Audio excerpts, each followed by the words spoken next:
और left hand. आज बाबा बताएंगे कि राइट हैंड बच्चे कौन है और लेफ्ट हैंड बच्चे कौन है।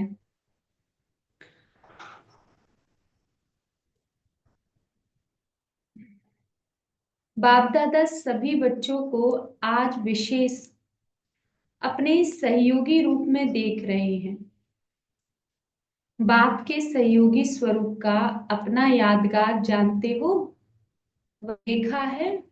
तो आज बाबा क्या कह रहे, कि बाबा अपने बच्चों को सहयोगी के रूप में देखते हैं कि मेरे बच्चे हमारे कितने सहयोगी बच्चे हैं। कौन सा सहयोगी स्वरूप भुजाओं के रूप में दिखाया है। तो बाबा कहते देखो, चाहे मंदिर में आप देवी को देख लीजिए या फिर आप ब्रह्मा जी को देख लीजिए, तो जो भी मूर्ति भी है तो उनको भुजाएं दिखाई हैं। मूर्ति को कितनी भुजाएं देखी, शक्ति को अष्टभुजाधारी 16 भुजाधारी देवी भी होती हैं। तो बाबा कहते हैं भुजाएं किसकी निशानी होती, सहयोग की निशानी।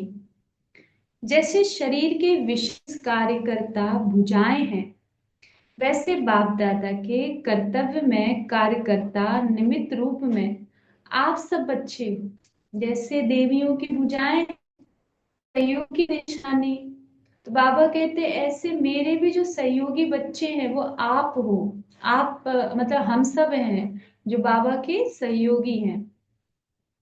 सदैव बाप के सहयोगी अर्थात स्वयं को बाप की भुजाएं समझ कार्य करते हो। तो बाबा पूछ रहे हैं कि जब भी आप कोई सेवा करते हैं तो क्या आप ये समझ कर करते हैं कि बाबा, मैं बाबा का हैंड हूँ, मैं बाबा का सहयोगी बच्चा हूँ, मैं बाबा का मददगार हूँ। बाबा कहते हैं भुजाओं में भी दो भुजाएं होती हैं, राइट हैंड और लेफ्ट हैंड। ऐसे कर्तव्य में सदा यथार्थ रूप में साथ निभाने वाले साथी को व मददगार को भी कहा जाता है, ये हमारा राइट हैंड है। तो बाबा कहते हैं भुजाओं राइट हैंड और लेफ्ट हैंड होता है। अगर कोई हमारा अच्छे से सहयोगी होता है तो हम उस व्यक्ति को क्या कहते हैं, हम कहते हैं ये मेरे राइट हैंड है, यही कहते हैं, कभी ये नहीं कहते कि हमारे लेफ्ट हैंड है। तो बाबा कहते हैं ऐसे मेरे भी बच्चे हैं, एक राइट हैंड वाले बच्चे और एक लेफ्ट हैंड वाले बच्चे। एक राइट हैंड दूसरे लेफ्ट हैंड सहयोगी दोनों हैं। इसीलिए साकार बाप ब्रह्म की अनेक भुजाएं प्रसिद्ध हैं। राइट हैंड क्यों कहते हैं, हैंड तो सभी हो, बिना हैंड कोई भी कार्य सिद्ध नहीं हो सकता। अब मान लो शिव बाबा तो निराकार है और वो परम धाम का निवासी है। तो बाबा जब आए तो अगर ब्रह्मा बाबा नहीं होते तो बाबा कार्य कर पाता। तो ब्रह्मा बाबा की दो भुजाएं किसकी सहयोगी बनी, शिव बाबा की। क्योंकि शिव बाबा की तो कोई अपनी भुजा है ही नहीं, शिव बाबा की कोई बॉडी है ही नहीं, तो बाबा की सहयोगी। फिर ब्रह्मा के द्वारा अनेक आत्माएं निकले, वो हजारों भुजाएं हो गई। तो बिना भुजा के बाबा भी कुछ नहीं कर सकते। तो बाबा कहते हैं इसीलिए इस साकारी दुनिया में कहावत भी है कि इस कार में अंगुली देना, इस कार में हाथ बटाना। तो हाथ अर्थात बाहों की व अंगुली सहयोगी की निशानी है। सब बोले के नंबरवार है। अब मान लो श्री कृष्ण जी गोवर्धन पर्वत उठा रहे थे तो वो ग्वाला, और उन्होंने लाठी अपनी मतलब सबने अपनी उंगली से उठा के रखा था। तो वो वैसे तो वो दिव्य आत्मा थे, लेकिन जो उनके गांव वाले थे उनको सोच रहे मेरा जो कन्हैया है वो अकेले पर्वत कैसे उठाएगा।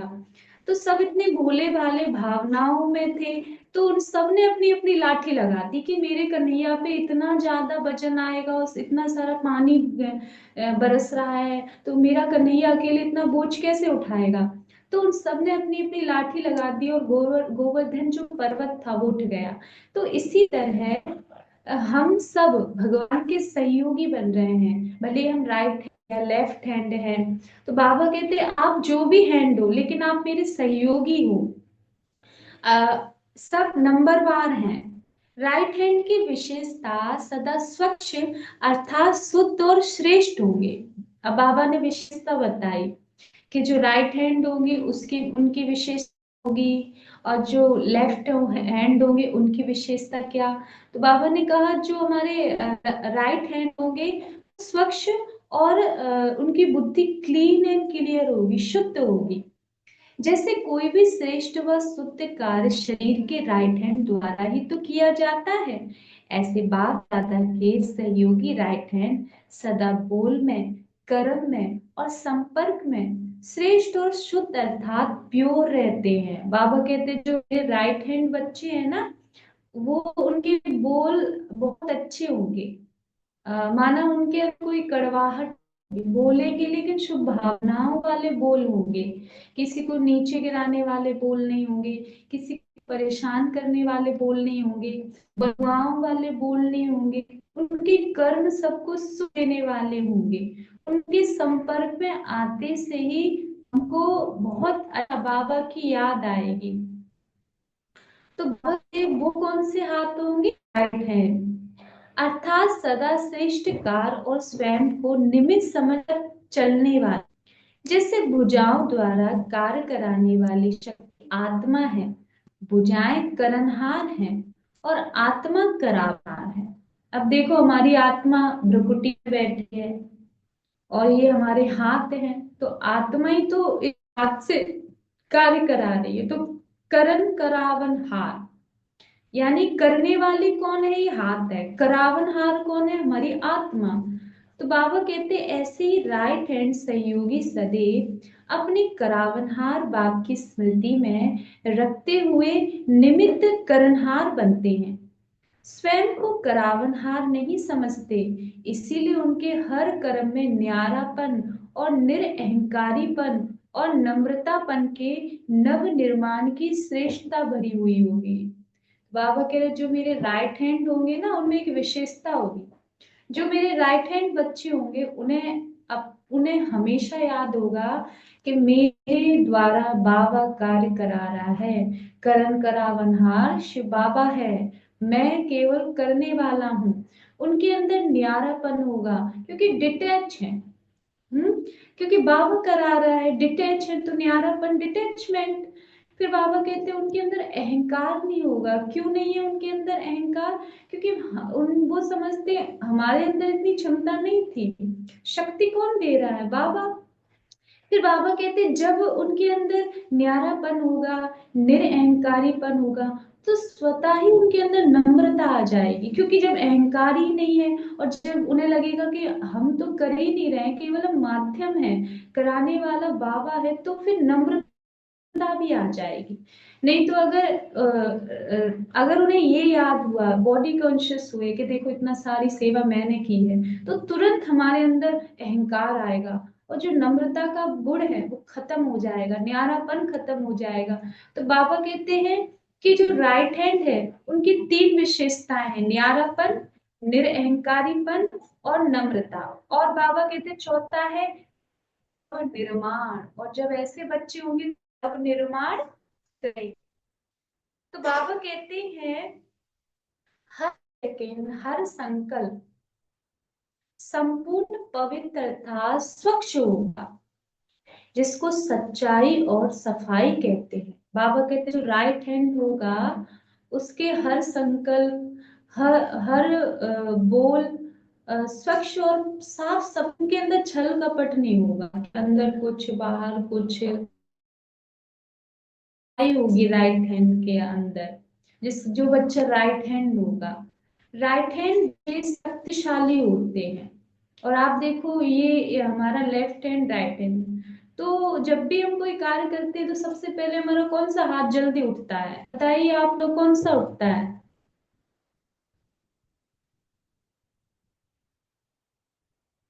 हैंड। कौन सा हाथ जल्दी उठता है? राइट हैंड दीदी। राइट हैंड या लेफ्ट? Right hand. तो वैसे कोई भी विशेष बोझ उठाने के लिए राइट हैंड उठाया जाता है ना, ऐसे राइट हैंड सहयोगी। तो जो बच्चे बाबा का कार्य करेंगे उनको कोई भी भारी नहीं लगेगा। मान लो लेफ्ट हैंड है, राइट हैंड बच्चा बहुत सारा विस्तार की सेवा है, और जो लेफ्ट हैंड वाला बच्चा होगा वो क्या कहेगा, अब नहीं कर रहा, अब नहीं कर रहा, नहीं कर सकता, वो छोड़ देगा।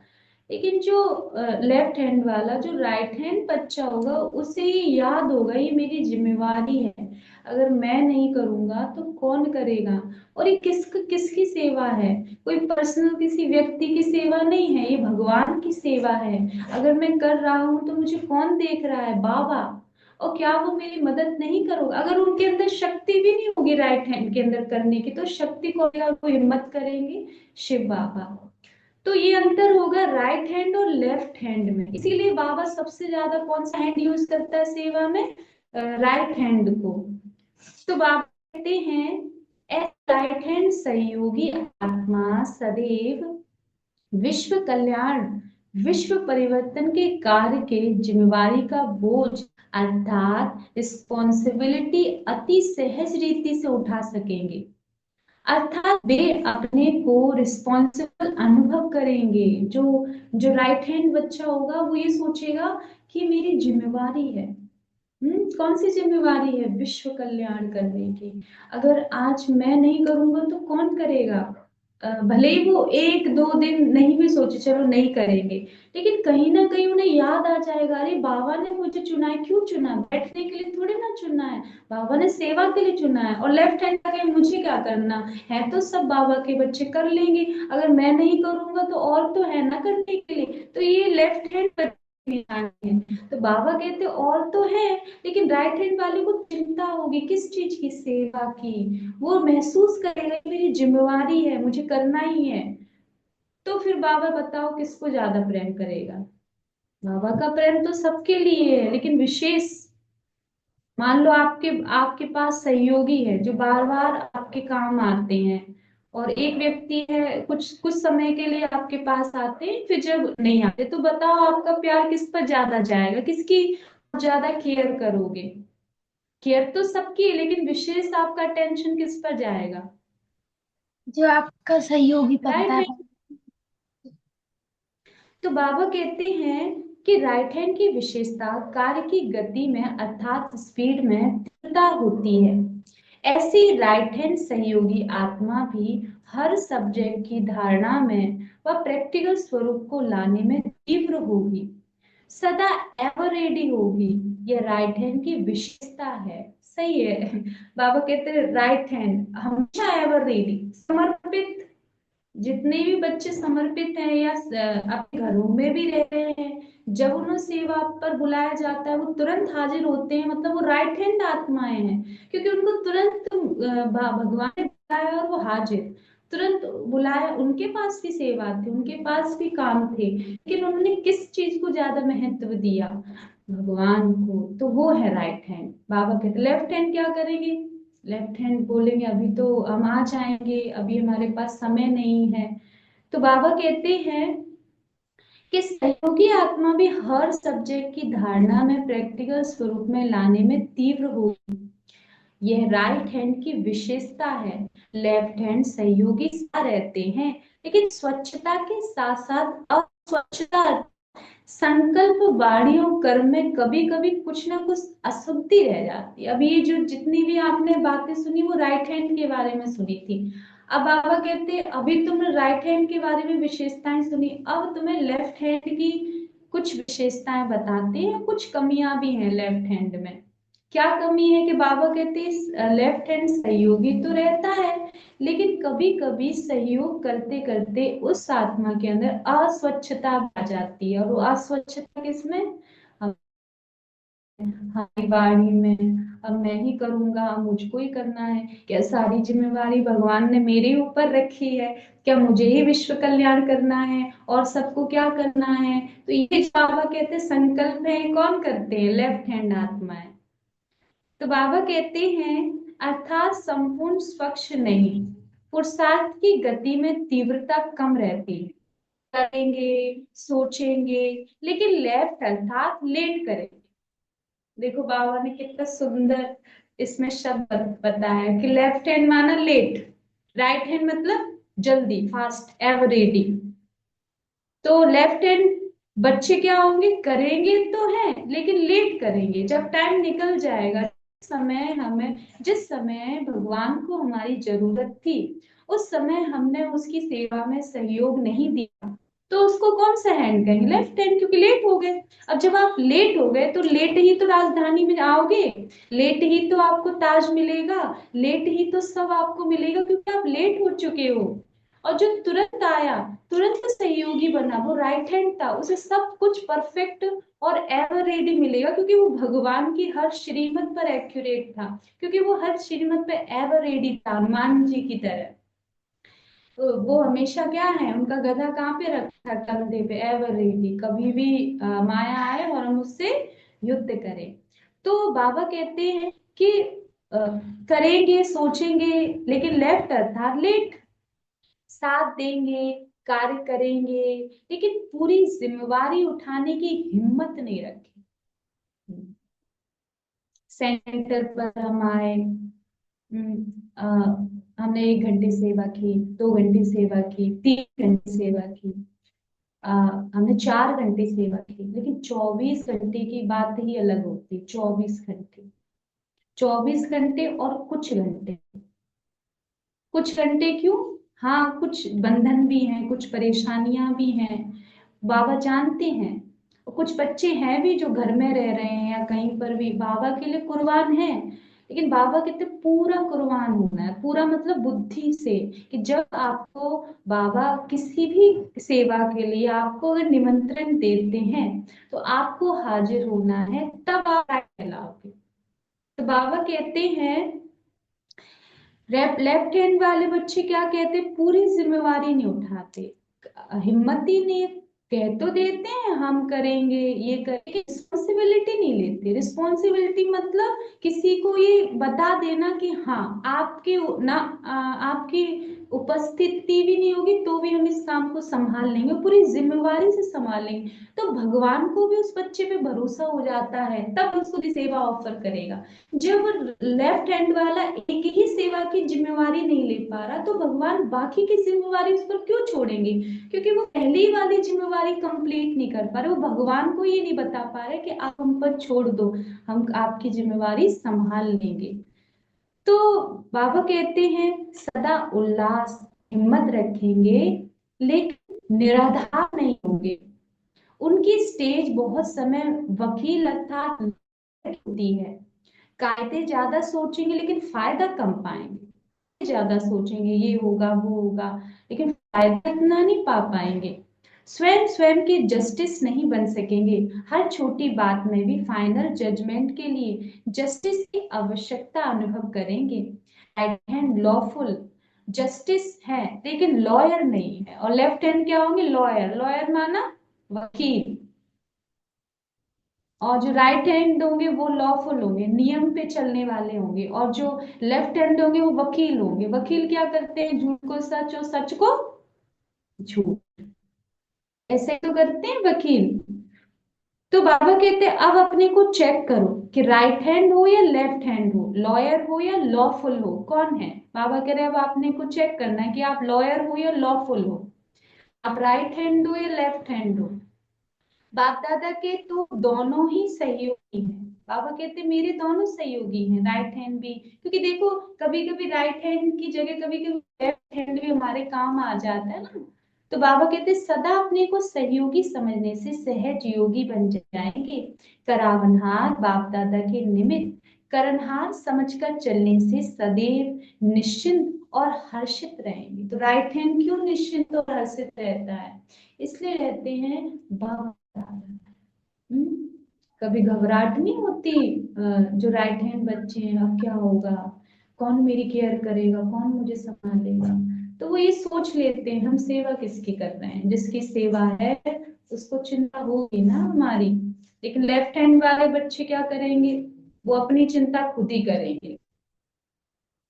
तो बाबा कहते हैं तो आज बाप दादा अपने सहयोगी भुजाओं को देख रहे हैं, भुजाएं तो सभी हो, सभी के दिल में ये शुभ संकल्प सदा रहता है, हम सब विश्व नव निर्माण करने वाले विश्व परिवर्तक आत्मा है। विश्व के परिवर्तन के पहले स्वयं का संपूर्ण परिवर्तन है, जितना स्वयं के परिवर्तन में कमी होगी उतना ही विश्व परिवर्तन की गति भी कम होगी। स्वयं के परिवर्तन से समय का परिवर्तन कर सकेंगे।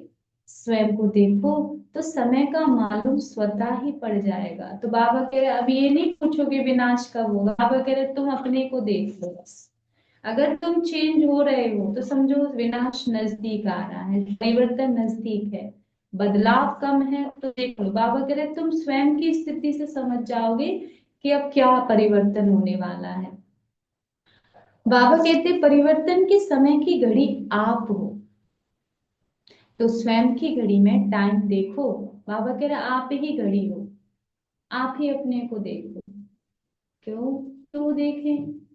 क्योंकि अगर हमारा शरीर इस समय छूट जाए, मान लो हमारा मन कैसा भी हो रहा है, अच्छा या चंचल या कुछ भी, और इस समय अगर शरीर छूट जाए तो हम अपने को अच्छी तरह जान कि हम इस स्थिति में जाएंगे।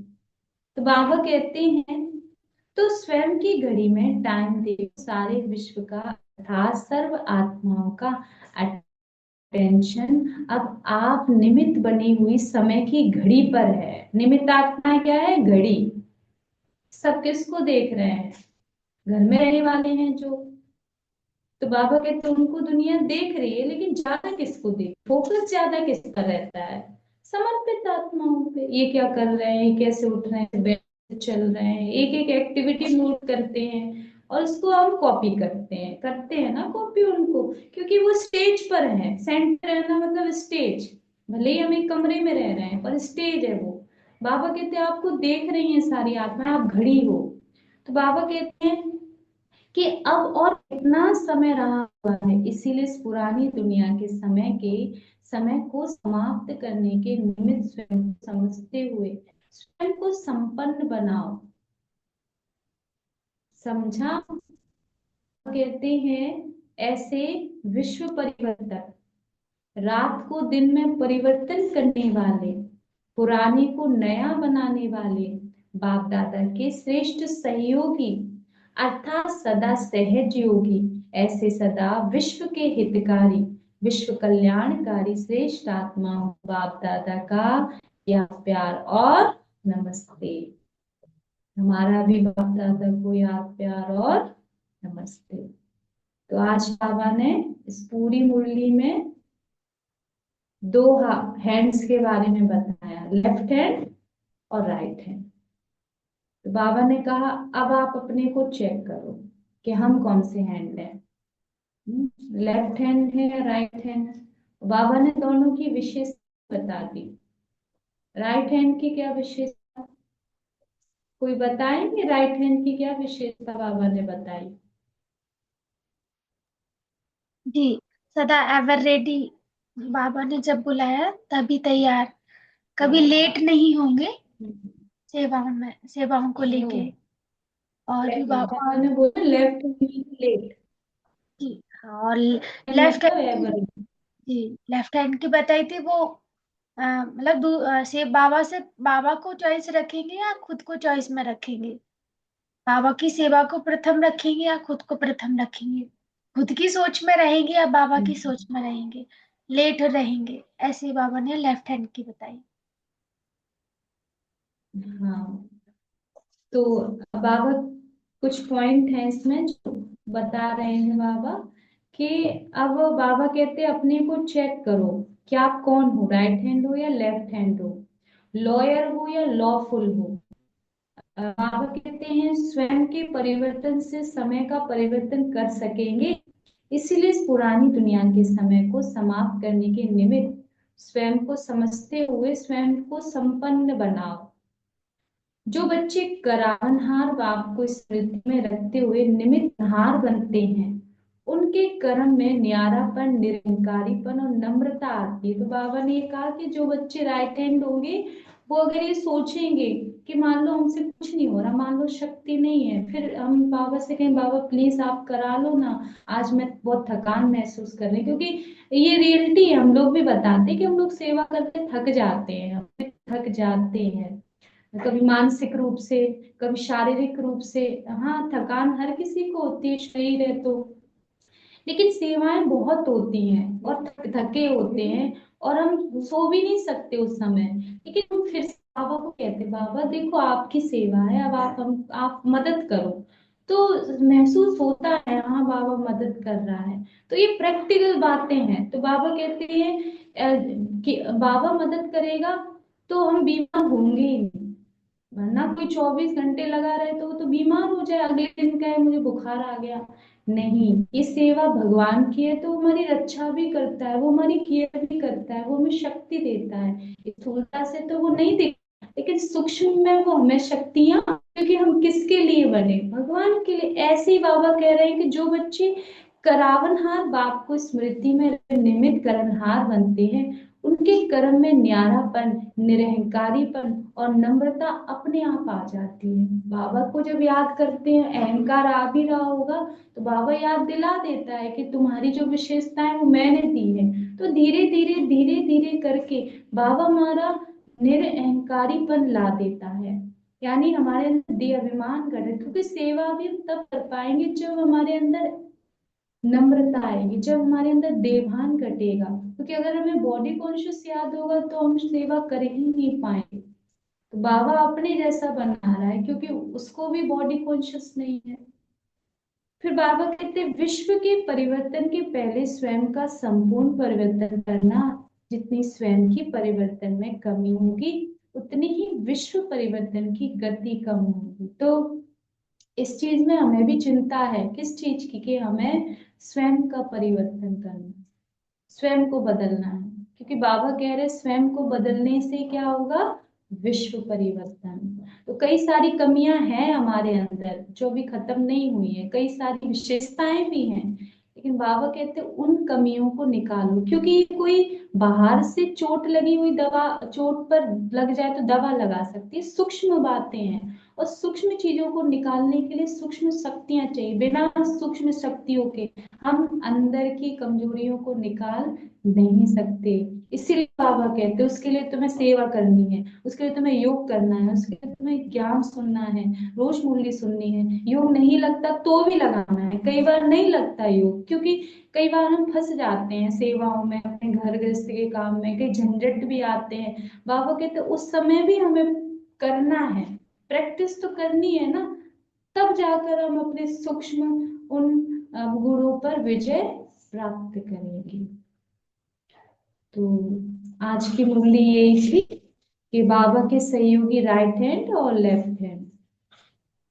तो अब चलो जी योग दीदी। करते हैं। हाँ जी। आदरणीय दीदी जी का बहुत बहुत धन्यवाद, और सभी भाई बहनों का भी बहुत बहुत धन्यवाद। सभी से निवेदन करेंगे कि क्लास का टाइम 8 से 8:30 है, तो प्लीज समय से जुड़ा करें। हम देख रहे थे, चेक कर रहे थे, सब लेट जुड़ रहे थे। तो हो सके तो प्लीज टाइम पर जुड़े, और आदरणीय दीदी से निवेदन करेंगे कि हमें बाबा की मीठी सी याद की ओर ले चलें। ओम शांति। ओम शांति।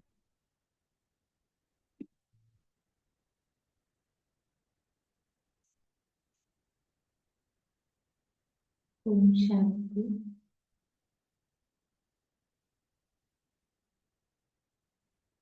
चारों ओर से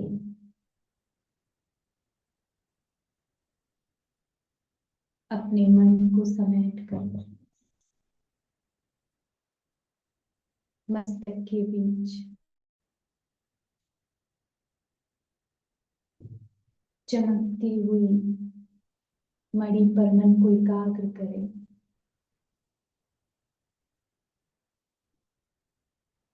मैं आत्मा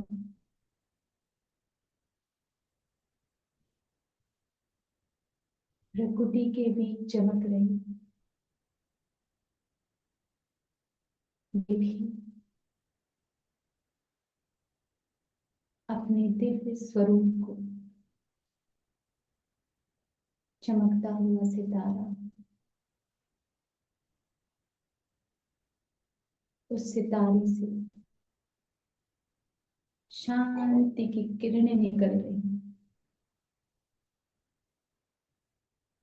उस हीरे से प्रकाश निकल रहा। और वो प्रकाश चारों ओर फैल रहा है। मेरे मस्तिष्क से सफेद रंग की रोशनी निकल रही है। मुझे शांति की अनुभूति हो रही है।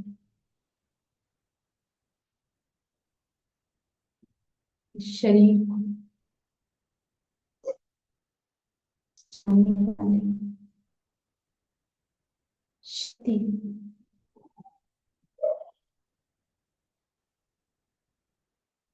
वो शरीर में आत्मा की रोशनी वो अंगों तक फैल रही है। महसूस करें मैं लाइट के शरीर में बैठी हूँ। प्रकाश का शरीर, प्रकाश की काया लाइट के शरीर में विराजमान है। कितनी शांत है। बिल्कुल हल्का महसूस होगा।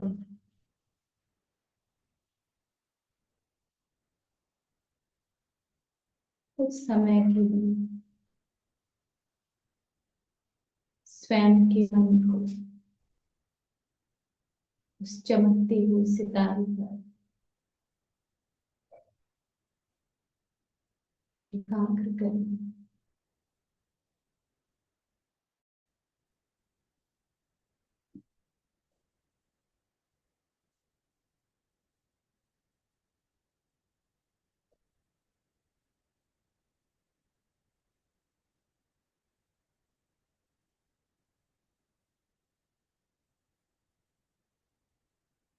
कौन से क्यों आई मैं शक्ति परम धाम से इस शरीर में विराजमान हूँ। मुझे स्वयं का परिवर्तन करना।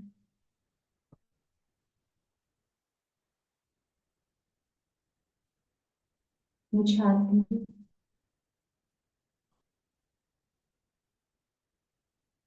दाग है जो परमात्मा की याद से मुझे खत्म करनी है। महसूस करें शिव बाबा ने परम धाम से मुझ पर किरणें बरसा रही हैं। उनकी पवित्र किरणें मुझ पर बरस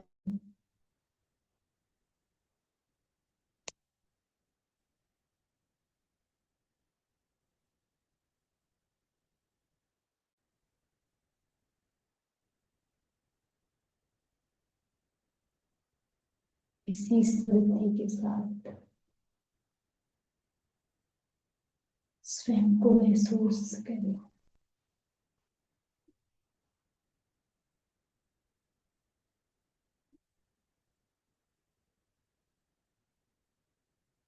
ओम